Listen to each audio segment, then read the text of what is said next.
looking for our intro.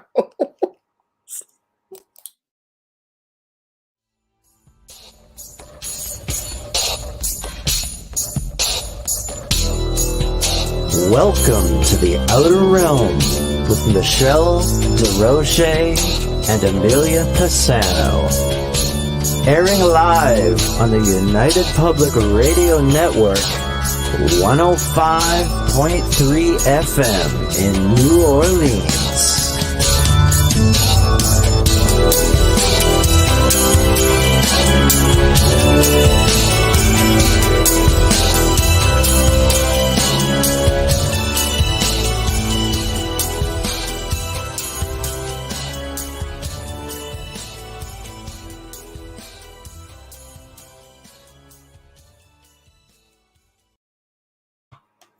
Good evening, everyone. Welcome to the Thursday night segment of The Outer Realm. We're broadcasting live here in the United Public Radio Network, UFO Paranormal Radio Network, and 105.3 FM from beautiful New Orleans. We are fully sponsored by the amazing people over at Folgers Coffee, who have been a part of our journey since the very beginning. So thank you, Folgers. We appreciate you so much, and we could not do it without you. Also, a huge thank you to our other sponsor, Dr. Snick, the sonic surgeon, Justin Snicker, who is responsible for our intro and outro with the contribution of his time, his voice, and his music. He is an award-winning composer of Halloween, horror, sci-fi, and dark wave electronic music, which can be found on all of your favorite streaming platforms. Also, big thank you to Steve McGinnis, the man, the artist who is responsible for a lot of our artwork. So we are very grateful for him and we love it. So thank you very much, Steve McGinnis. Check him out on Instagram and Facebook. Does a lot of commission pieces and a lot of just grab and go pieces. Just phenomenal stuff. Tonight, of course, we welcome back our boss, I guess, a friend, fellow radio network host. Yeah, it's just, all of the above. I know, Mr. Joe Montaldo. He hasn't been on in about a year. And I think last year was on in and around this time too, which is like quite funny, but we're happy to welcome him back. And we're going to be, we thought what would be fun to do is like a sort of Q&A, but all of ET and UFO and that sort of thing related. And then we just kind of wait and see where everything else goes. But hopefully, I mean, he's not here yet. So hopefully he'll be coming on soon. Been one of those days. Me hunting for the intro was just part of one of those days. That's the easy part. And Michelle's sick. I am. You were on mic the whole time you were hacking. I know. I'm just going to have a little bit of a throat lozenge right now. So I'm just like stuck on that for a while. So hi, Dolly. Hacking. Hi, Kira. Hi, Zach. Hi, Jamie. Oh, my poor Michelle. I know I'm dying. Do you want some chicken soup? Okay. Just filter that. Drop it off. I know. Oh, my God. Oh, my gosh.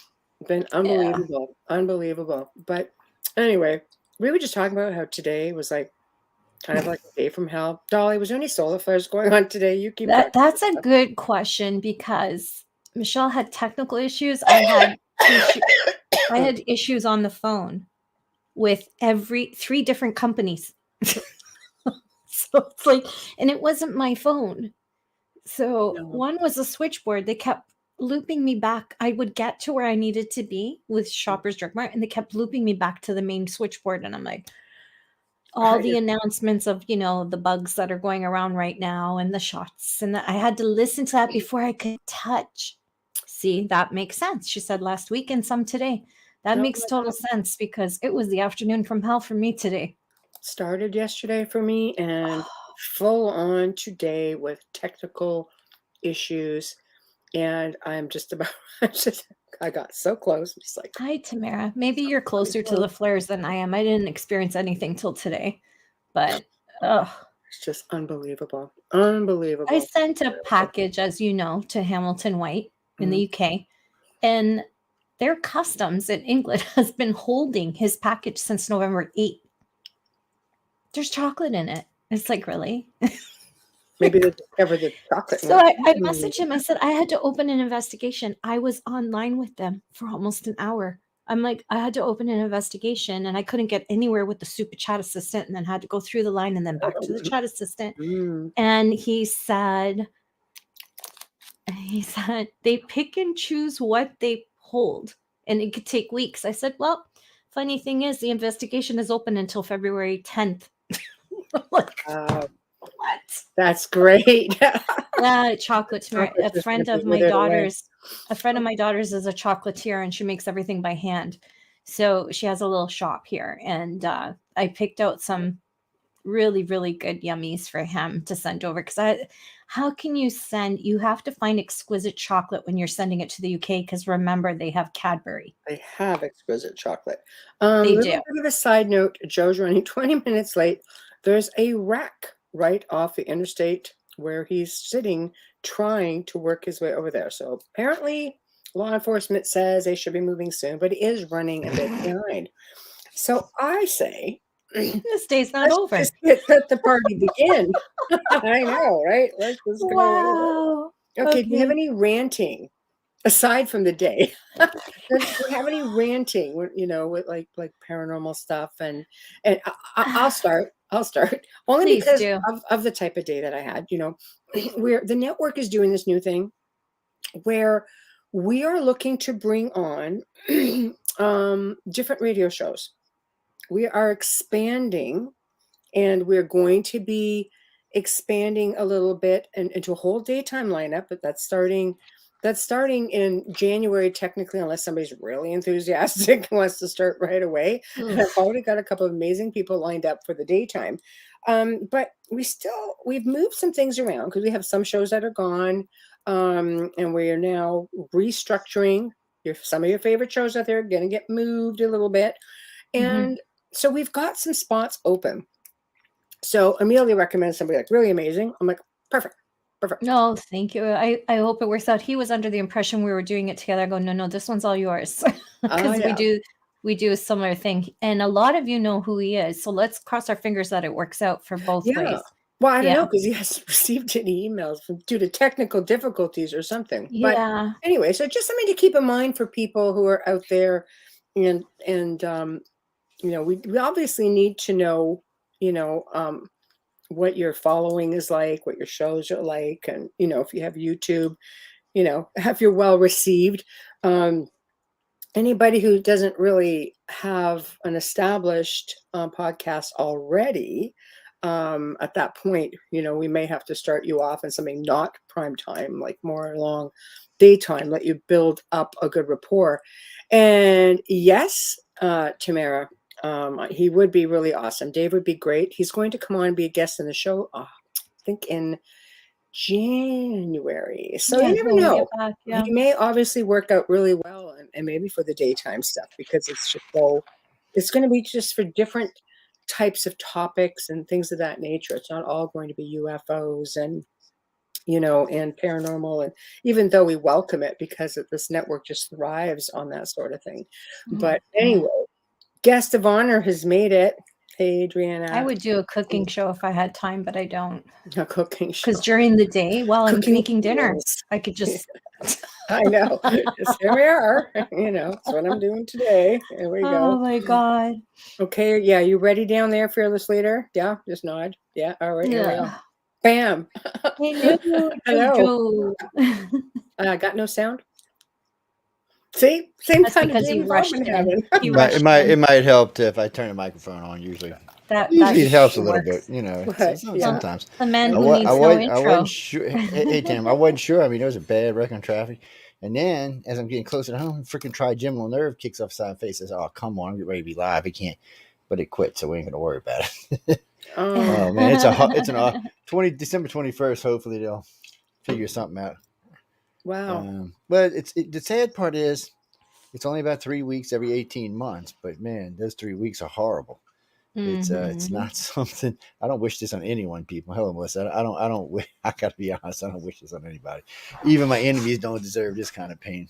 That's because I was bad in my last life, Dolly. That's what it was. That's just all karmic. I'm sure of I it. was throwing bitches off the roofs and stuff into the moats, feeding them to the alligators. You name it. I was just being He bad. still tries to feed people into the alligators just up I in the do too. bayou. I can't. Yeah, but I keep swimming back. I keep swimming back. It's something I can't seem to get past. Maybe next life. Who knows? Maybe I'll go to an alternate universe or something. Joe, I'm going to audition for a cooking show. There we go. Mhm. You didn't hear me. That stupid Axeman show. They tried to get us to come on that, and then they had called me. They interviewed my grandchildren and my son and a bunch of people in the family. They wanted to do this series, and when I heard what it was about, I said, I could use the language on the air, but still, they just wanted to. Well, it was ufology rated, but they just were looking to make a joke out of everybody. Oh, no. That's not nice. Yeah, That's so disrespectful. Television is tough. You don't have creative control. No, you don't. Sort of just But when you're mocking people, that's like the jackass of TV. Well, it's like this new series we're talking about, this abduction series. Okay, so I was supposed to be going out there to meet with them. Now it sounds like they're coming down to New Orleans because they want to do a film shot in a particular house in New Orleans, and they want to do it in the Honey Island Swamp, which is fine by me. Oh, cool. And they've paid me for all my time so far. Okay, so I think I've got was 2 checks. I think it's 3 checks. It's probably around $6,000 now. So I'm not complaining, and they do take up a lot of my time, and we have pretty much worked out the salary deal. If it comes through, it's going to be 28 episodes, all shot in a row, and they're going to be put 14 each year. And all it really is a reenactment of alien abductions. Is what it really is. And but we have sticky points. Some of the stuff, like remember the hypnosis session we just did. So they would like to take something like that and then go through it and pick and choose what they want to reenact. Well, no, that's not going to work for me because you could probably pick and choose some shit that's going to aggravate the crap out of me. Well, it's edited to the point where it doesn't make any sense anymore, right? Yeah, and you need permission from these people who are involved. They do, and every contact. That's one of the first things we discussed. I said, look, if I bring these people on board, you're gonna have to pay them. And I said, and they're going to be very picky about what they're going to let you use and what they're not. But we need creative license. I said, no, that's not going to happen. I said, because you can't be trusted. I said, if you could be trusted, it would be a different thing. I said, we don't know who you are. We don't know what you want to make. I said, I trust you in doing a good reenactment. I said, I've seen some of the series you made. They're pretty good. I said, but that doesn't mean that you're not going to go off some tantrum trying to get your ratings up. Or get more subscribers, because that's what they're after. It's not about ratings with Netflix and Hulu and all of them. It's about how many clicks they get. Of course. And so, I mean, I'm sure we'll work some. This is not, and by the way, ladies, this is not the first time I've been offered a series like this. I've actually turned down 4 prior to this, and a couple of other series dealing with paranormal. I had History Channel approach me about putting together a paranormal team in Louisiana. I said, it's not what I do. And they wanted to pay me good money. I'm like, it's not what I do. I said, it's not going to be credible. It's about having integrity, right? It is, and he's going on and on about, well, no, but you're very credible. I said, yeah, I'm very credible in my field. I don't chase ghosties. I said, I usually laugh at ghosties. I said, I can't. And I said, I'm gonna have a hard time. I said, besides, what ghosties? So you know what I told dimensional him? bleed That's through. what I told him. I said, besides, every ghostie to me is dimensional bleed through. And he looked at me like, he doesn't believe in it, right? So he looks at me like with this face like dimensional bleed through. I said, yeah, that's a ghosties. I said, pretty much wraps up that series. Yeah, segment 1. He was not. Let me just say, he was not happy with my response. Yeah. But I really, if I'm gonna do a series, it's gonna be my way, or we're just not gonna. There's lots of people out there that'll do crazy shit. More power to them. But it's not. When I'm speaking, I'm not just speaking for myself. I'm speaking for the station. I'm speaking for the organization. I'm speaking for my business partners in New Orleans. It's not. It's just too many people involved, and I want it to look good. I want it to represent what actually was said. I mean, look, let's be honest. Some of these cases are freaking crazy and scary enough. You don't need to add to them.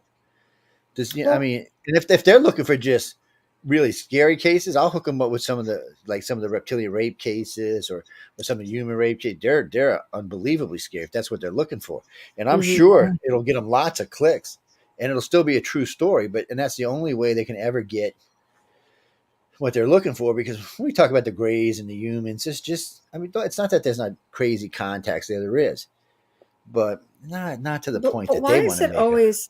Let's say why can't it be the good stuff?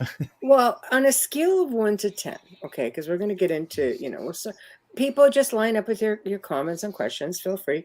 Why, like on a scale of 1 to 10 with iCar, and you can explain to everybody what iCar is so they understand and they can go It's check a out your better page, MUFON. your website.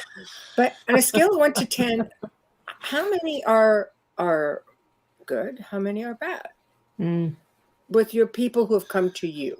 I'm not asking you to just to give a statistic without knowing. So most your cases are what I would consider neutral, meaning that they're not bad or good. They're just an experience. And so sometimes, like, let's say here's just a typical one. So they come by, they pick it. Well, you know they're coming. If you're more than an abductee, if you're a contactee, you're on your way to being you can feel and sense them. So you know they're coming. You're already antsy. You're moving around your house. You're kind of like, oh no, or you're trying to lay down and go to bed so you can forget about it. So you know those. But when they come and take you, it's usually a walkthrough. They may bring you a small ship. They may bring you a big ship. They may be showing you a lot of stuff, but it's not a negative experience, but it's not exactly a positive experience. It's just like a day of life. It's like going to your job, you know, and doing your job and coming home. And you didn't have a good day. You didn't have a bad day. You just had a day. Well, a lot of experiences are like that. They're just that.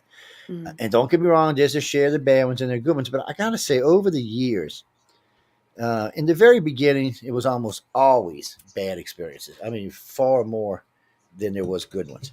But over the years, that seemed to change. We've seen to have other ones, but then you've got to watch the service that you're getting right now. Yes, sorry, like this. Can we have one? Things coming at you. I'm like, where's mine? I need Can my we coffee, have one, people. please, Miss Linda? Can we have one? Yeah. What about She can't hear y'all. She's out of here anyway. She's what like, kind of coffee are you drinking, Joe? I am drinking Folgers Black Silk. That's right. Very good, Joe. I'm great, actually Joe. on the show that's sponsored by Folgers. I always drink Folgers anyway, but I'm drinking Folgers Black Silk. Very good with Carnation Ice Cream Creamer. I'm sorry, they're a sponsor? I'm sorry, Carnation? Carnation sponsors they're me. going to be a sponsor. We're hoping they're going to be a sponsor. Ladies and okay. gentlemen, Carnation does not sponsor the show. It does sponsor other shows on the network. It sponsors Should be Joe, but we'd sponsoring love you, Carnation. no, we think Coca-Cola you go sponsors great me. together with Folgers. Coca-Cola and the lightsaber guy sponsors me. We said no. Because 'Cause Coke we was love giving y'all a bad Folgers. deal. That's why. And, We said no to Coke. Yeah, believe that. yes, Seriously, ladies and gentlemen, we're not lying. Yes, no, they were offered Yeah. a sponsorship, but Coca-Cola was not offering a deal worthy of this particular show. Maybe Thank some of you. the smaller shows in the network, but not this particular show. And Thank we're picky about this. So all of us have careers and we all have our own personal money. So it's not as important to us as it is to other people to get sponsored. We like it and we like free money. I'm not going to lie, but we can have a little bit more integrity in who we're going to pick and choose as our sponsors. Where And we're very happy with Folgers and very possessive of Folgers. Yes, So. and you know, a lot of radio networks just put whatever crap they can put on there and make you listen to it. And I called in, to matter of fact, to a show this morning on the Black Information Network. This was the stupidest, most moronic commercial I've ever heard. I can't mention it on here but I was like, really? Did you put that on your network? I said, I'm never listening to this network again. I said, what kind of crap? I said, do you have any integrity? I mean, what in the hell is this? And the poor host is like, Mister, I didn't put this on there. This is, you know, the producer did this. I said, well, give me your freaking producer. Let me talk to him. Wow. He's like, really? Teach him a thing or two. So the producer, you hear the producer click in. He's like, well, what's the problem? I said, you're going to lose people with this commercial on here. It's just a really stupid commercial. I'm not going to bring it because it's very controversial and but it's disgusting. How many hosts do you know who buy mugs? By the way, you are the only host in this network that gets Folgers. They don't sponsor anybody else but y'all. Thank you. And we also have our guests do commercials. We do, and we send out Folgers cups to certain guests. Yes, she did. And that was funny because I was telling Michelle about something. It was a crazy send off. So yeah. Just, you know. Dolly, you want me to close your brain so don't keep spilling out, baby? Just people are becoming more aware as to what you were talking about before with alien contact and that sort of thing. And so people are becoming more aware. But so for me, this is how I look at the cases. Really, if it's really, really impossibly bad, sometimes I kind of take it with a grain of salt. If it's just overflowingly way too good, I also take it with a grain of salt. One, because we're humans, we have to look at things from our point of view. It's hard for us to even imagine extraterrestrials, much less think of the universe the way they do. I mean, they're just so much more advanced than us. It's just they think about things in a different way. And they think about things like most humans think about now to their death. Okay. 40, 50, 60, 100 years if you're really lucky. They're thinking of things 5 million, 8 million, 10 million years ahead. So it's a whole different way they look at the universe. So they're concerned about the immediate future, but they also have a good idea how the immediate future is going to play out, which allows them to make adjustments for the future, not just in our lives, but in theirs and other races as well. Because they're all about keeping the peace. At least the Greys are. They're all about keeping the peace. They don't. From what I understand, from what I've been told over the years from many, many different contactees, that at one time, a long, long, long time ago, this universe was in a nasty, blazing war across the entire universe. I mean, across our entire universe, or our entire galaxy. I'm sorry, across our entire galaxy, and it had been raging, from what they say, for at least 5,000 years or more. So there's lots of people dying, lots of planets getting destroyed, lots of things going on, which would explain a few things. And then out of nowhere, this group of beings from a different galaxy, a galaxy that had died, came here. When they originally looked at this galaxy, they thought it was a peaceful, enlightened galaxy. When they got here, of course, they found chaos. So they were on the way on the other side of the galaxy from us. They found a race that we all call the Greys, which is not their real name. And some contactees actually do know the real name, but trying to say it in English is a waste of time. But they found this race, and it was a very advanced race, almost a billion-year-old race, but not near as advanced as they are today.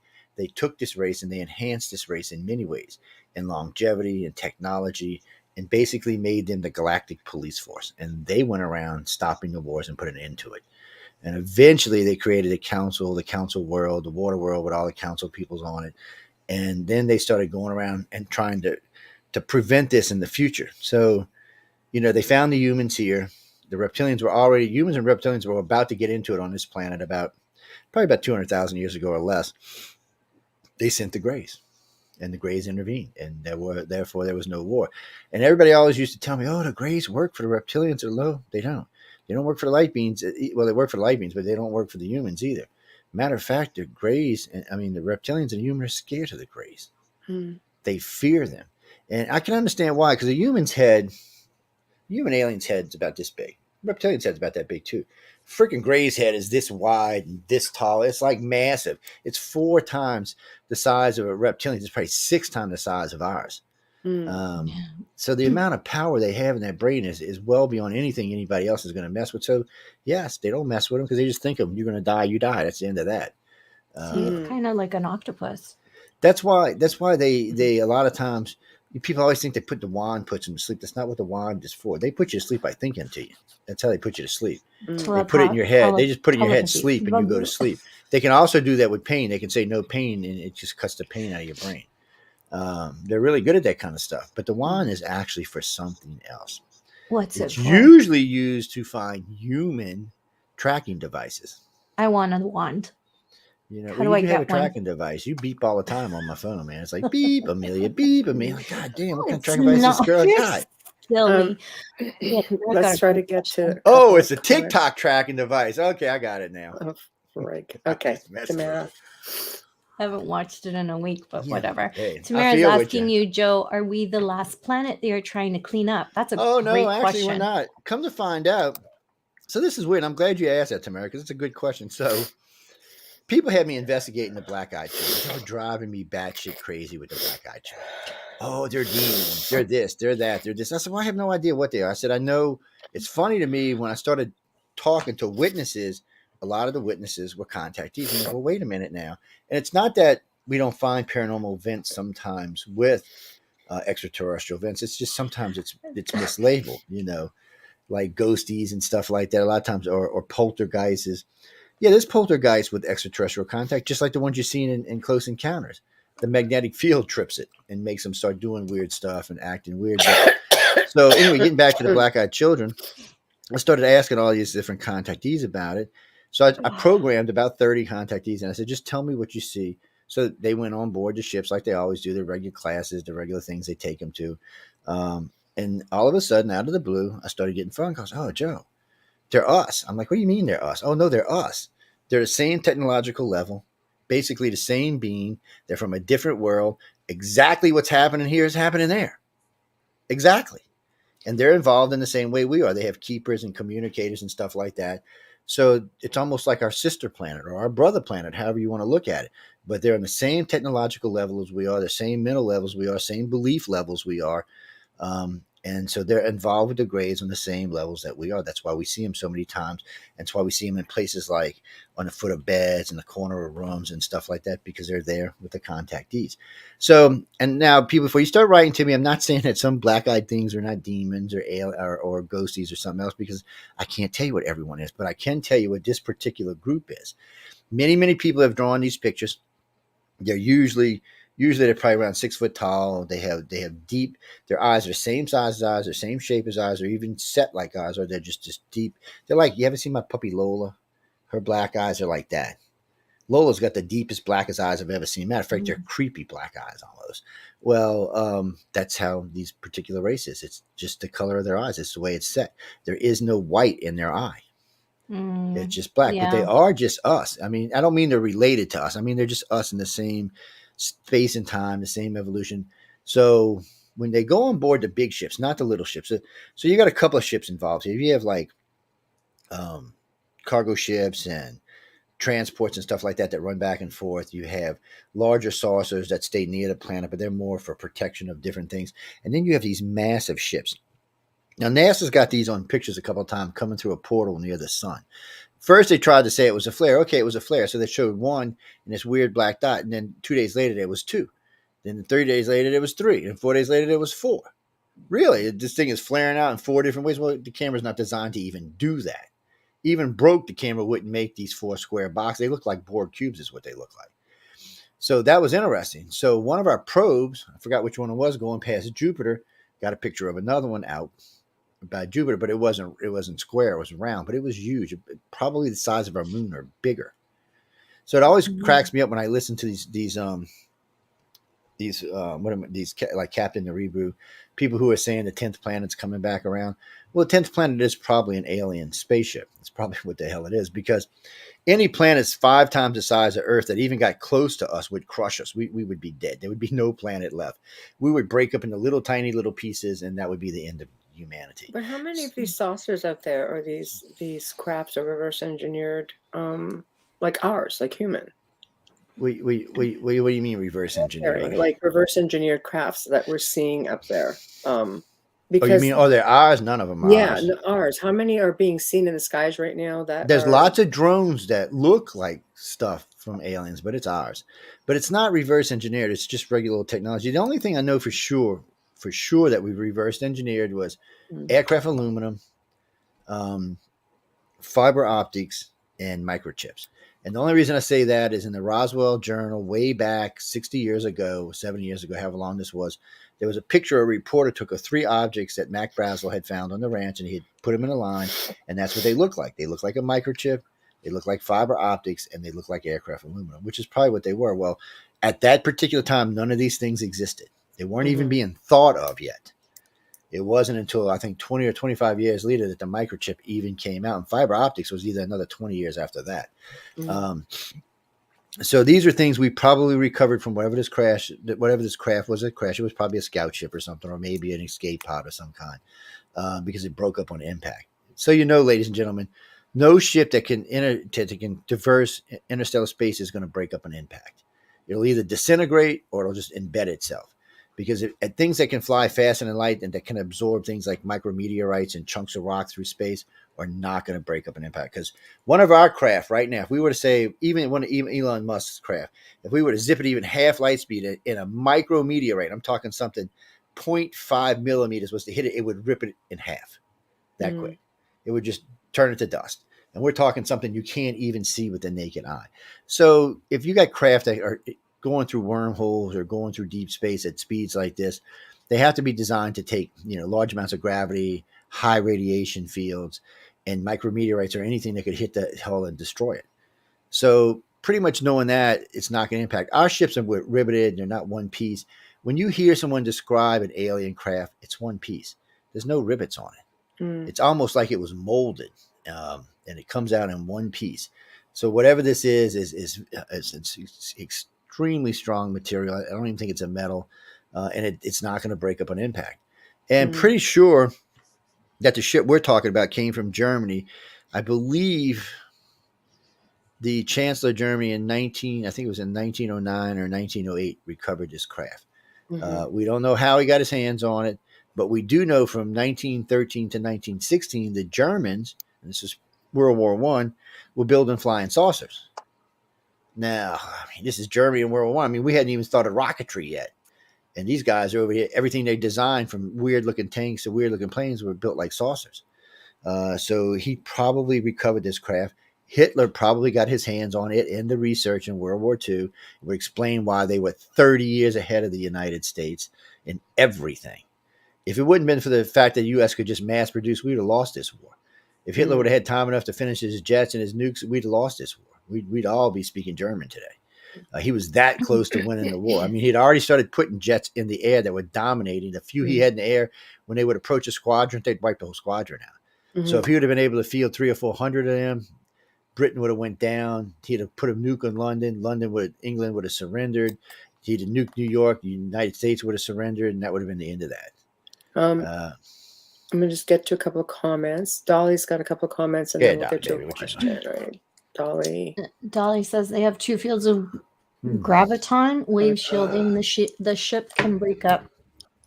If they lose their field, they are vulnerable. Yeah, they well, and it would depend which craft it is, because the Grays crafts are organic. So what they do, if they're going to impact something, they harden. So if you touch a Gray's craft, it's like touching suede almost. You can feel it move underneath your hand. You the can craft feel it, or them? The craft. Okay. The craft is alive just like they are. Yeah. So when you touch it, you can tell it's alive. You can feel it. It gives off heat. You can feel its sensation. It responds to your hand's touch. It's like if you ever touch a horse and he whinnies and he shifts all his skin up, it kind of feels like that. And it's kind of weird, but it's how their ships are designed, because the Grays can actually meld with their craft. And when you go inside a Gray ship, a lot of times you don't see anything, because all the instruments, when a Gray thinks of an instrument, it's made by the ship, and then it's either handed to them through something, or something will come out the wall and bring it down. The ship is biological. Okay, next. Oh my god. Okay. What do you know about? I'm still shocked on that. Tamara asks, where does the Black Knight satellite come from, and what race owns it, and what does it do? So 3 questions. If it's what we think it is, it's a race that's not near as advanced as the reptilians, humans, or Grays. It was somebody came here and looked at this planet and parked it there to watch our evolution, more than likely, because it hasn't interfered that we know of. It can't be moved. I know a couple of generals in the service, and just recently I was talking to one of the guys with Space Command, and he was talking about it with me. He goes, "You've heard of it?" But I said, "I've pretty well researched into it." I said, I've talked to a couple of astronauts, I've talked to a couple of colonels and stuff. I said, no one can figure out where it came from. So what bothers them is it in a way, it looks like our technology today, or it's not even our technology today, but our technology we put on television today. Our sci-fi, but humans are using sci-fi. It's like that. So a lot of these scientists think it's ours from the future, and we parked it there to monitor how things are going. But the aliens don't agree with that. For some reason, the Grays haven't removed it, but they don't agree with it. They don't think it's ours. They think it's somebody else's. So, and there's a lot of different aspects on who it could be, why they parked it there. What's it doing? And from the way it sits in its orbit and where it's sitting, it really has been there for a long, long time, because now it has debris fields around it. So we know it's been there for probably more than 10,000 years, give or take a day or two. But everyone argues about who it could be coming from. The Grays just don't seem to even want to talk about it. They just kind of ignore it. And it's like, well, if they show up, we will question them. It's like, okay, we will question them. Yes, Kira, I'm okay every now and then. But you know why they think it's ours, right? Because she's sick. Yeah. It has I wouldn't call them rivets, but it's got buttons on it. It's not like the Grays, reptilians, or humans craft where they're molded and made out of a single piece. This looks like something that was put together. Something it's way more advanced than we have, but still along a similar technology that we have. Dolly should be auditioning for a show. I know. We'll bring her on for a Q&A as well. Put her on, my I know. God. Yeah, But watching it's our there's solar system it's and not our the only stars. thing we found just recently. We found some other things, and no one can explain the Pravda map. The Pravda map is a significant map because it's 120 million years old. It's an aerial resource map for humans to find their resources. Now, as far as I know, before 1794, nothing was flying in the skies. Nothing. And other than some birds and some meteors, there was nothing flying in the sky. That's when the aerial balloon was invented. I think it was 1794, 1784. It was Well, invented. That was the first time man ever flew. Well, technically, it's the first time. man, yeah. I mean, you and I have done shows on the Gray Zone that show Yes, but ancient artwork going back to, and I mean, and petroglyphs and stuff that goes way so back. that's why I tell people when you get into ufology, you should always start in the past because there's so many interesting things 500 years, 1,000 years, 3,000 years, 5,000 years, 7,000 years in the past. There's so many interesting things that you have to question because there were no type of technologies existed then that would put something flying in the skies. That's But right. yet there's things flying in the skies. We've got, I can't remember exactly when it was. I want to say it was like 1550 or 1580. So there's some artwork from London. 3 different artists did this, and there was journals listed in the journal. So what happened was they were outside sitting in London doing their thing, having a cup of coffee, having a brew, whatever. And these orbs started floating through the city. They were from like this size all the way up to the size of cars, just floating along through the city. And I was wondering, I remember one of the movies, The Day the Earth Stood Still. They had these little bubbles that would float around and snatch somebody and take them off, and for the to bring them back later on. And it was just weird. So the mayor actually saw it and he made comments about it. He talked to the newspaper about it. It was in the newspaper. This was well documented, and there were hundreds of these things floating around. And they even said it appeared to be intelligent because it would respond when you talk to it by changing lights or creating weird noises, and it would move out of the way of stuff. That shows intelligence. But what was it exactly? Nobody knows. But the fact that it happened and it's that well documented, it's good. It's like the Blue Shield in Israel, or not Israel. Where was it in? I think it was in, what was Baghdad back in the old days? Persia? Babylonia. Yeah. Anyway, Babylonia. There's Babylonians in Babylon. I know. I was just glad you didn't. I was going to say baloney, but medication. Yeah. There's an old story. The It's Greeks just me. talk about. The Greeks talk about this Not story. you, me. That there was a 3-year war going on in the Middle East, and it had been raging, and nobody was winning. People were just getting killed, but nobody was winning. They couldn't get into the city. The city was too well fortified, and they had lots of resources, so the city was holding up. One evening, they said it was evening, right after dusk. This shield thing, it's called a big grayish silver shield thing, come floating over the army out there, and got over the gate and just sat there for a minute. And a blue beam of light came down and touched the gates. And then all of a sudden, the gates just exploded into splinters. And of course, the army run. Now, what's good about this story is both sides talk about it the same way. So it's not just a winning army giving you bullshit. It is both sides. The losers and the winners talk about what happened here. Now, this was at least 2,000 years ago. It was before Christ. And what the hell was it? What was flying around the skies, blowing up gates? No one can put a word on it. It's just, and then there's the Mesoamericans have so many things that were flying around. 1,500, 3,000 years ago. The Egyptians talk about things that would broach their cities. For sure. The Greeks, the Romans. I mean, there's so much of this. And nothing was flying back then. So it had to be someone else. Well, whoever sent me that message just now. Yeah, it could be demons. I doubt it was demons, but I guess anything is possible. This all sounds like alien stuff. And please don't write to me, people, and tell me that aliens are the devil, because that's not true.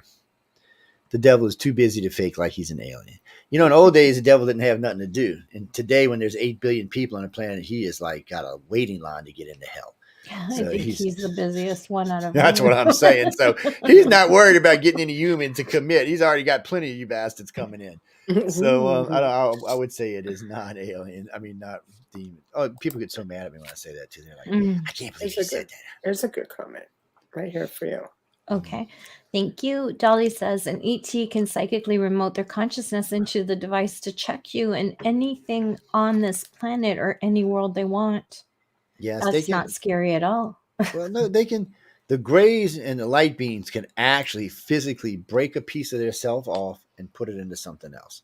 They can put it in hardware, software, or humans, or any alien for that matter.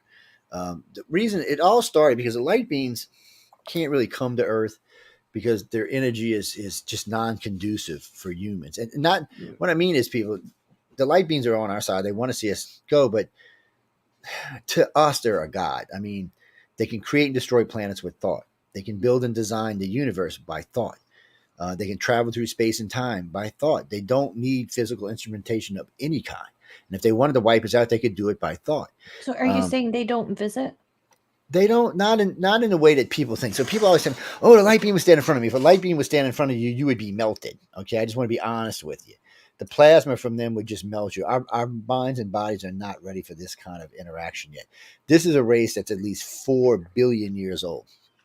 There is not even any comparison between us and them. We can't even think on a scale that they do because we just don't even understand what they are. So what they do is, disagrees with you. if wow, Yeah. that's a good thing. People should Polly says disagree. yes, they do. They should I'm do, just but saying what they're all but, about. well, I but see, kind of that's where people disagree get with you too, confused. Joe. Well, that's where people get confused because a light beam can only break itself off and put a piece of itself in you. If a whole light beam tried to get in you, you would be disintegrated. Okay, It would that's be not. it would be like trying to shove Elon Musk's fire thing down your throat. It would melt you. It's just our bodies are not designed for this shit. Our bodies barely can house a Gray's brain in our head. But it doesn't mean much they less. can't project their energy. It doesn't mean that they can't, come in form of energy. And they are non-conducive to our atmosphere. That's They what I was can gonna say. actually ignite Earth's atmosphere. Their plasma level is at such a heat that if they actually entered our atmosphere, it would ignite our atmosphere. That's how hot they are compared to us. They came from a galaxy far, far away from ours and far different than this one is. People always think, "Oh, they're from here." No, they're not from here. And the Greys will tell you they're not from here. And the Greys will even tell you in the beginning that even they couldn't be exposed to them in the beginning because it would kill them. According to the stories, they killed tens of thousands of them just trying to convert them into the race they are today. So it just depends, but and then there are versions of light beams, but the guys who run the galaxy are energy. They're pure energy. They're not on a wavelength or a light length. They're energy, physical forms of energy. They're not a light. They're not made out of light. They're made out of plasma. Hold on, I'm just putting up. I just put up comments as we go, so you can just see them. She was Yeah, supposed to I'm watching. Gamma. Well, I'm reading the chat as we're going along too. We just like to put it up for everybody else too. What are you drinking, Joe? Yeah. I'm drinking a damn good black silk is what I'm drinking. Who makes that, Joe? That damn stuff is good, man. Make you like, look, see, I'm getting hairs growing out on my chest. And who makes that? Who does make this? I don't know. I remember. Oh, you know it. You better say it. I don't know who makes this coffee. Who makes this coffee? Y'all know it's Folgers because Folgers is the best coffee. Yeah, you know it, and you better say it. There we go. Space is a very dangerous place, dog. Ain't no doubt about that part. It's space is non-conducive to humans. We'll get there. I mean, we'll get there, and we'll develop as we go along. It's just we're babies. When you look at the universe is 14 billion years old. We're not even 2 million years old yet. We are a baby race. Do you think they have this curriculum in their mind of saying we're going to teach this much and then we're going to move them? It's not how it works. Because the council tells them what they can do and what they can't do. For the most part, there is a directive. They're not supposed to directly interfere with us. Okay, and who votes the council in? It's nothing like what we do. Well, each planet votes their own representatives in. So the way this is, so this planet is huge. It's probably on a magnitude about 30 times the size of Jupiter. It's a water planet, and the city itself floats. It just floats around the planet. It doesn't float on the water; it floats on the air above it. I've got literally 300 or 400 drawings of this from different contactees over the years. So the original council, when you hear people talk, sometimes they tell you 3, 5, 7, 9, 11, 12, 15, 19. For the most part, it usually is 15 is usually the number with the light beam sitting in the middle as the one, and the rest of them sitting on each side. There's a gray and reptilian on each side, and then there's other races going down. And there's only 15 of them. Now, when you look up, if you've ever seen Star Wars movie where the council meets, this guy must have been a contactee because that's how they describe it. They describe it as this big oval spear with these things that are parked all around, and each world has its own representatives in them. And when they speak, the thing attaches and comes out and gets in the middle, and it speaks. Now, above them is a big dome thing that hangs down, and inside of that is water, or fluid, I should say. And there's a whole shitload of planets there being represented. This is huge. There's probably on a magnitude of 500 million worlds being represented here. It's Is insane. this the same? What I've heard, you guys talk about Council of Nine, that the writer Well, it's of what I'm Star saying. Trek? It varies on who you ask. Sometimes it's 7, Okay. sometimes it's 9, sometimes 11, sometimes 13. Most of the time it's 15. But it's weird. So Okay. what I really figure what's going on is when different, because we don't have a place in the council. Humans aren't represented. We haven't Oh. reached that technological level yet, or mental level. It's not just technology we have to reach, and that's what humans need to learn early on. To become part of this group, we have to enlighten ourselves and our technology. So we have to become a spacefaring race, but we have to become a united world that's a spacefaring race that's actually trying to save our world and not destroy it, or not destroy anybody else's worlds. That's why they won't let us in space right now, because we're dangerous. Yeah. Well, Tamara's got a somebody great must question. represent us. Yeah. Who represents us? Yeah. Tamara's got a great question. Technically, nobody represents us. What? Nobody wants us? We're non. We're okay. We know For extraterrestrials have most met of the with species, presidents and such. Like there for must be most of the some kind species, of we're like representation. pets. Right? Okay, we're like pets. That's what we are. What? We're like We're what? like pets. We Pets. haven't reached the technological level yet, or mental level yet, that we're much more than pets to them. It's hard. Like the human aliens, when they're talking to a human, they're looking for humans with intelligence levels way over 150, 160, 180, 200, because there's concepts. If we're going to be part of this, we have to understand. And currently, right now, all I can say is the human race is ignorant. Look, we got Putin over there trying to start World War III. We got Xi It's Jinping getting with worse. someday Taiwan. Violent. With It's all just- the education, the social media, the communication technology that we have, we still are having wars. This is ridiculous. It is ridiculous, and there It's should be no ridiculous. wars It's going on right uncalled now. for. No, It's we have barbaric. to evolve, and that's not happening. We're still stuck in the dark ages, and a lot of people believe that there are certain powers that be that keep us there for whatever reason. It might be. So if you more go power back and control for them, money. I challenge anyone listening to That us makes tonight, sense. go back Yeah. about 700 years or 500 years and read like the Spanish newspaper or the English newspaper, and you're going to find out they have the identical problems of us. The only difference between them and us is this technology. So we haven't really evolved. We have mentally we have not evolved. We're still as a race. 200. Yeah, we haven't united any worlds. We haven't united any countries. The United States had a chance to unite the world after World War II. We decided not to, which made no sense to me. I mean, we had the chance. We already owned 2/3 of the world. All we had to do was take out Russia, and the world was ours. We'd have been a democracy now. There would be 200 states and not 200 countries. We wouldn't be spending $3 trillion in military worldwide. We'd be spending $3 trillion a year on space travel and education and helping us get through diseases. But that's not what we do right now.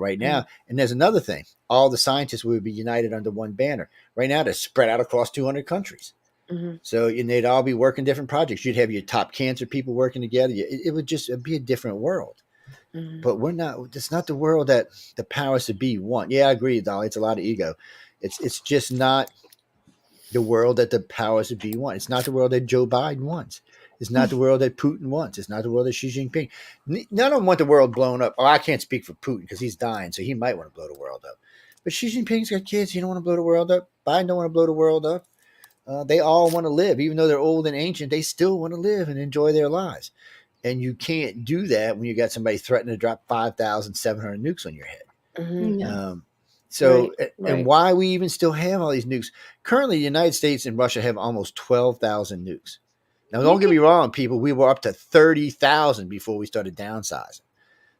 So it was insane. We could have blown up the world more times, and it's just ridiculous. And the bad part is we can't launch a nuke at China without killing ourselves because we share trade winds with China and Russia.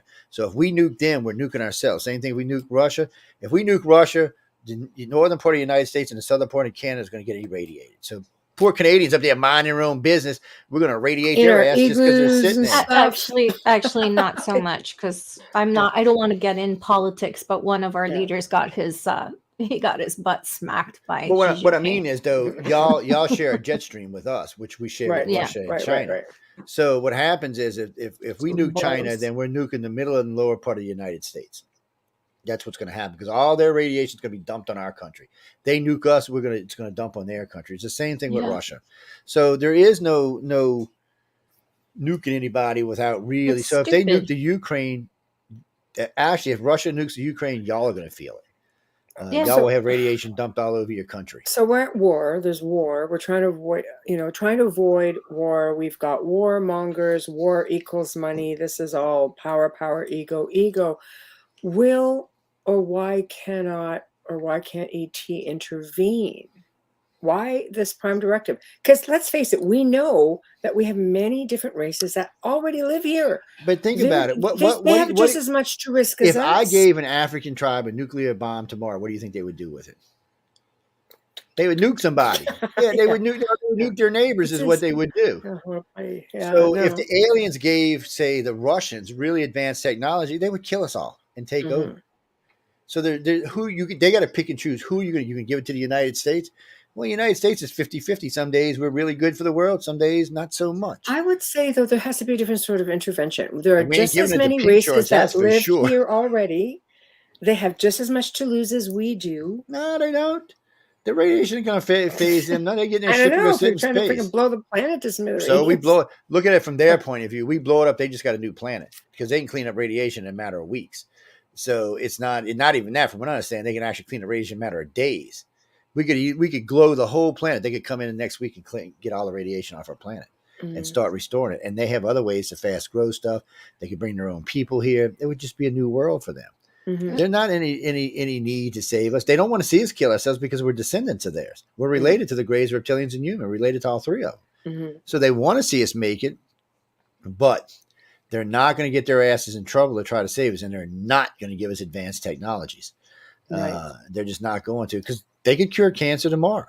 They could cure every disease on this planet tomorrow. It's just, and also too, there's some wisdom so if you ask the Greys, they'll tell you the reason humans are living so short is they're just not ready for longer lifespans. This particular incarnation of man is not ready for longer lifespans. So that's what I was going to say, because if you read the Bible in biblical times, they lived 900 years on average, very long lives. And it was a different place. Different? Well, it depends what you want to believe. Some people say because the wife was the one who carried the name over, then each one that got it just carried that same name, and that's why it went so long. But I don't know. That's 50-50 at best. A lot of people seem to think that certain entities lived 900 to 1,500 years back then. So it's not beyond this. But think of this. People always tell me that psychic abilities, everybody have them. Okay. Well, humans are 2 million years old. Why haven't they gotten any better? Why haven't more people have them? Why aren't we using them? Why aren't they being developed? Stopped chemically. No, because the majority of us don't possess them and never will. Not the people that live here today. So you will find out contactees, all abductees and contactees are empathic and telepathic. It's one of the prerequisites for us to even consider you to be an abductee or contactee. You have to be at least empathic. But I can prove it day after day after day that the majority of species doesn't have it. It's easy. And I challenge people this all the time. All you need is 2 cards. And go to your local mall, let you do it. Just ask, say, we want to do a psychic test, put a little thing up, and you'll be surprised how many people will sit down and take that test. And what's going to surprise you is how many people get 0 every time. So like when you flip a coin, you should get it 50-50. Okay. Shouldn't have to be whether you're psychic that you flip a coin heads, tails should be 50-50. That's the average.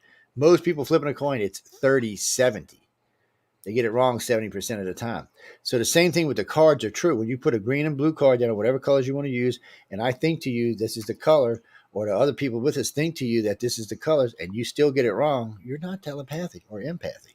And if you get it wrong 8 or 9 times, you're not even remotely telepathic or empathic. So it's not that hard of a thing to debunk the sayings that everybody has the abilities. It's a pretty easy thing to do. It's one of the reasons I started testing for psychic abilities way back, 35 years ago. because we wanted to know, was it true? Was everybody latent, and could these abilities be brought out, or did they simply not exist? Mm. And you can track a family line. If the mom's got it, the daughter and sons have got it. The grandma's got it, the great grandma, the great grandpa. You'll see the whole family line has it. And anybody that's inbred into that family has it as well. But the overall majority of humans do not. Mhm. Maybe they all become Rh negative in 5,000 years. But I believe a lot of people have some type of ability. Like you have police officers, paramedics, firemen, instinct, though. intuition. But That's that to me intuition. is That's intuition. Intuition's intuition. That's a whole separate thing. You see it as different. It is different. Okay. It comes from homing your skills from doing a job every day. So a new rookie cop and a new rookie fireman is not going to have that intuition. That's a good point. But when they're a Yeah. veteran, 10, 15, 20 years on the field, they do. And it's because Yeah. you work with this, you understand this, you start to feel and sense things. But it's not a telepathy. It's not an empathy. Telepathy is when you know who's knocking on the door, who's on the telephone, who's getting ready to call you. That's telepathy. It's not, and people get confused between telepathy and clairvoyancy. Clairvoyancy is telling the future. That's a whole different thing. Yeah. So, but empath and telepaths are simply experiencing people's emotions or feelings or sensing their thoughts. And you can tell somebody who's good is good. I mean, wouldn't you like nurses with amazing bedside manner to me are empathic? Well, they might be. And I would bet you a lot of nurses are empathic. It's probably one of the reasons they went into the field. That's what I feel. I feel they're very empathic. But then again, like a firefighter, some of them are just there. They're not all, a bowl of cherries, right? Like we hear about stuff like some that. Cops are just nasty, bad. But most of them, I would say, are highly empathic. They're incredible.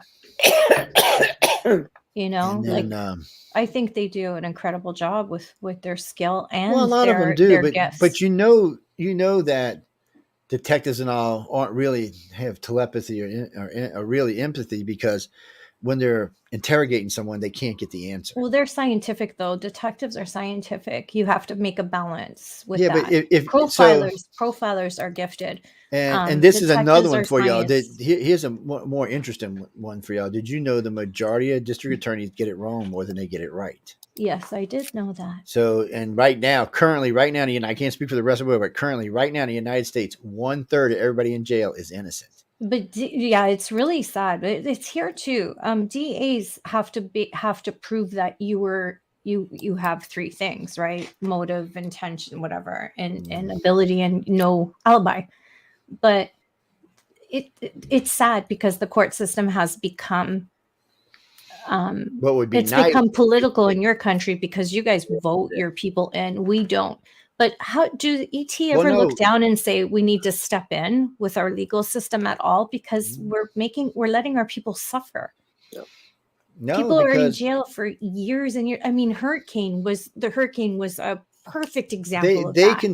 They consider it lessons for humans to learn is what they consider it. It's nothing ridiculous. They can tell us. It's like your children. Some things with your children, you have to let them experience to learn. You can tell them all day long, and you can, Lord, this is what's going to happen if you do this, and they're still going to go do it.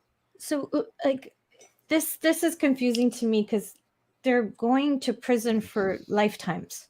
Mm-hmm. Some people, how is it their lesson if they're innocent? Might not be their lesson. It might be the district attorney's So you're the lesson. Sacrifice for the lesson of the other person. That's a sacrifice. That's not a lesson. Well, it's a sacrifice for the individual. It's a lesson for the other individual. Yeah. It's but unfortunately that happens, and it happens a lot around the world, and it something happens everywhere. And Dolly, you could be right. Sometimes it could be karma. It's I believe I just told this to Nicole the other night. Path life's like a contracted choice. Like I'd like to have this suffering so that I can, I think that's a whole other subject. But like I told Nicole the other night, some of us are here to teach karma, not to experience karma. Yeah. So that's different. And just because somebody did something horrible to you doesn't necessarily mean they're a horrible person. You might have been a horrible person in your last life and you had it coming. So people have to remember that, sometimes it's just simply about you were an asshole in your last life and you got it coming. That's why I'm not going to be rich in this one, because last life I was bad. Linda was the bad one. I was just along for the ride. Linda was the good one. So I heard it when she went by, right? Do you believe that? Oh, now I lost track of oh my God, it's just following my entire freaking day. It really is. It really is. It's just my whole day. I don't even remember what I was going to say. Okay, we'll just go into Oh. comments then. Yeah, I'll read her comment, and then I remembered because I saw her comment. Tamara says, being psychic has been discouraged in society until recent years. Until recent years, I agree. Now, so That's the a bit U.S. evolving, Navy, right? yes, the U.S. Navy and the U.S. Air Force have been recruiting psychics since 2000. Officially recruiting psychics since 2000. Officially. Because they've been recruiting a lot longer than Well, that. no. Because before that, they did remote viewing, but they found out remote viewing was garbage and it didn't work. Well, okay, let me rephrase it. It works to an extent. So, yeah, Which well, no, type because of I got remote friends that are viewing? remote viewers, so I don't want to get them all mad at me. So, No, so like this is you're what a remote referring viewer. to. Sorry, go let's ahead. say they're remote viewing Bob. Okay, so they're going to see Bob. This is Bob. They're going to see Bob, but that's all they're going to see. But a psychic is going to tell me how many teeth he's got, where he's sitting in the office, what the inside of his eyes look like, his nose cavity. That's the difference. So if a remote viewer sees a nuclear weapon like a launcher, okay, he can see the launcher. He can even tell you what a launcher is. But the psychic can tell you the same thing and the code to shut it down. That's the difference. That's why they want to use psychics instead of remote viewers. Remote viewers are just limited. Yeah, because there's psychic remote viewers, and then there's remote viewers who do it with. There's a program that they're taught, right? Yeah, That's one that they Ed were Dames using is the originally. most famous remote viewer everywhere. He was the one that worked for he was a colonel in the Air Force. He was the one that started. Unfortunately for him, though, they decided to go with full blown telepaths. Is what they did.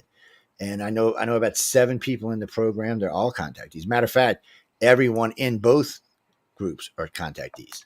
I think they didn't give me the telepath gift because they know that I'd have no friends. Well, you're empathic.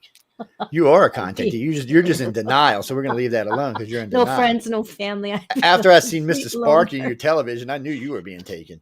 Pardon? We're moving on now. Yeah, but you're very empathic. And if you are empathic, you are an abductee. You're not a contactee because you're in just denial. one of the things. She's just in denial. No, that's just There's no some of the talking things. to her. No. If you're empathic or telepathic, you're a contactee, or I should say an abductee. I wish I was telepathic. Mm-hmm. It's I'd be a total lone wolf. I've noticed with you have a tendency to block it off. Because I've noticed when you and I talk sometimes you'll use it because I can feel you touching. And then sometimes you'll just block it off because it's touching. Oh, yes, you are, you dirty girl. I am not touching you. She's a dirty girl, people. No. I can tell you. Never. You're a married She's a dirty girl. I didn't mean touching like that now. It's like we're friends levels. Yes, we are, Tamara. This is a family show. Yeah. Yes, that's right. This is our family show, people. With a family sponsor. PG-17, people. PG-17.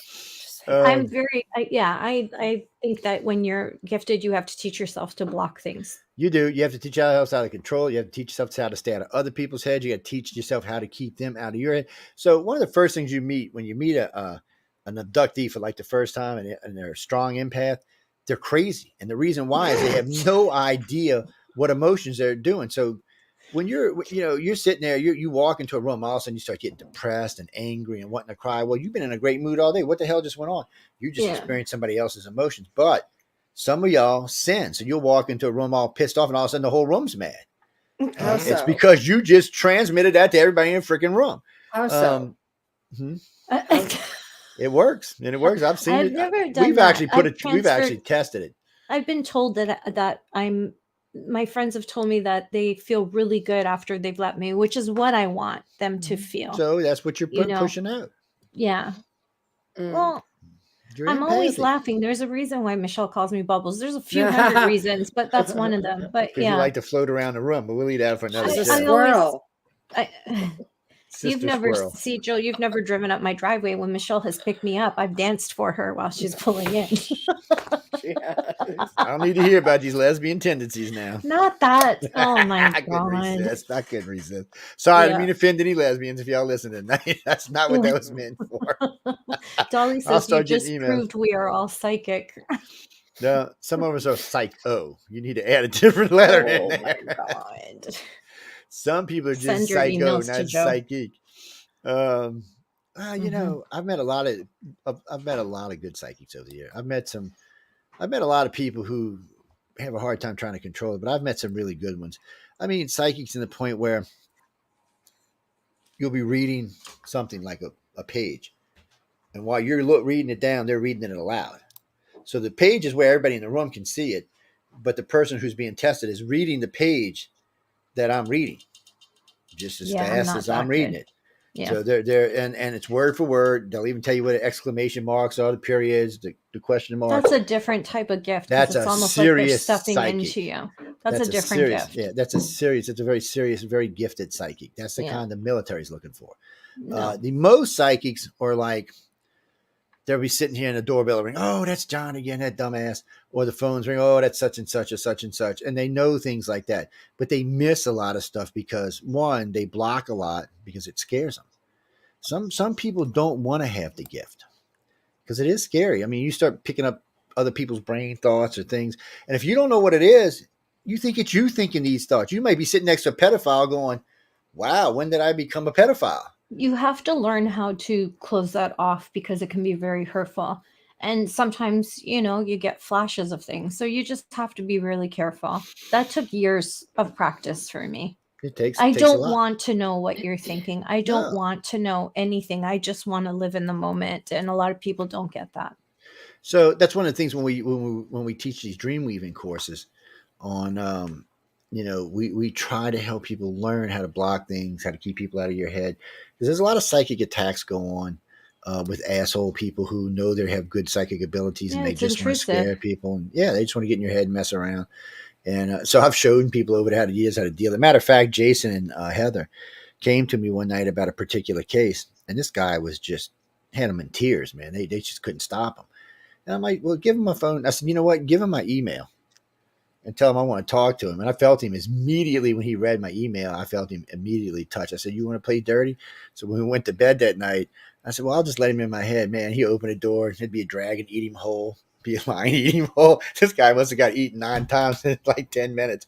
And I still remember. And when I got him out of my head, I just went in his and just locked him down. So the next day, and I told him in his brain, I said, you're gonna get up this morning and you're gonna apologize to both of these people, or I'm gonna give you nightmares for the rest of your life. Sure enough, 10 o'clock that morning, he called Jason and he called Heather and he apologized. And he never bothered him again. Jason's like, what the hell did you do him? I said, I taught him why I teach dream weaving. Here's a question for you. When you're using your gifts and your abilities that could be a karma thing too, in a bad way, for bad instead Mhm. of good, does ET ever interfere? No. The only time ET interferes is let's say that Michelle was a communicator for him or a keeper for him, and the government came and mill-labbed him and started doing certain things or asking certain questions. They will come take her from him. And there has been cases, especially with the Greys, where they killed the individuals that took her. They don't play around with you screwing around with their contactees. It's a big time no-no for them. Anybody who's a regular contactee, if they ever get mill-labbed, if the wrong things are asked, or if they treat you the wrong way, they will come remove you from their presence. All 3 races will. Because there's only 3 races abducting, but all 3 races will remove you from the government. They will not play with the government even. And in some cases, they will, I hate to say it like this, but in some cases, the ET will turn you over to the government. Oh my God, I just want to go over and take care of Michelle. Seriously. I know. I feel so bad for you.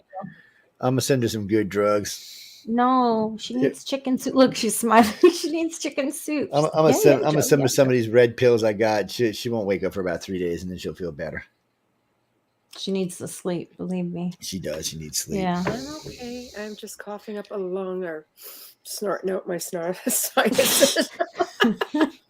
That's what happens when you have grandbabies, man. I work no matter what. I work. That's some grandbabies do that, man. You have to kiss them when they want to kiss you. You can't do anything about that. I'll be like, get back, you don't heathen hurt kid. them. I said, you get your flu shot, get back, you heathen kids. Stay the hell away. It doesn't matter. The flu shot takes 2 weeks to work. Yeah, that's why I send them. Don't let them visit till I get it. It's it's strange. Chris Phoenix, that is so cute. I caught this live stream twice. I'm lucky. We're lucky to have you. Thank you, Chris. Yes, we'll stop by anytime. They're here 8 to 10 every week. And tonight we're giving away Obi-Wan Kenobi's lightsaber, which is not this one. I think I spelt it wrong when I put it on. This is the one. This is the one I chase around my stepdaughter with and cut her into pieces all the time. Oh, and Lola loves this thing. Everybody's asking me, can I have it? Can I have it? Like Graziano Michelle, the one that. Well, the one we're giving away tonight is regular price is $8.99. I think right now it's on sale for $500. Wow. And, how are we giving that away?